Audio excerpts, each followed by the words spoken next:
কি হলো কাল এটা আমার সাথে? কাকে বলবো এখন আমি এই কথাগুলো?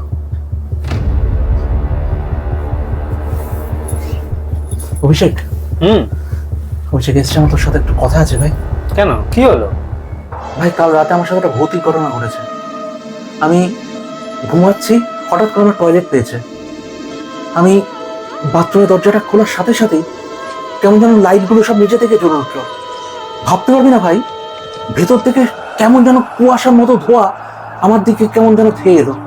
আমার ভালো লাগছে না ভাই, কেমন একটা অন্যরকম ফিলিংস হচ্ছে রে। কি বলছিস রে ভাই? তোর ভাই তো আর আসা যাবে না। এ বাবু, তুই কালকে রাত্রেবেলা আবার মদ খেয়েছিলি না রে? তুমি কি করে জানলে বাবা? কি করে বুঝলাম মানে? রাত্রেবেলা নেশার করে ফ্রিজের মধ্যে পেচ্ছাপ করেছিস, ফ্রিজ খুললে দুর্গন্ধে টেকা যাচ্ছে না।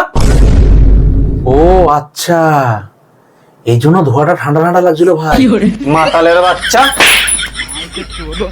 क्या करूं मैं इसका क्या करूं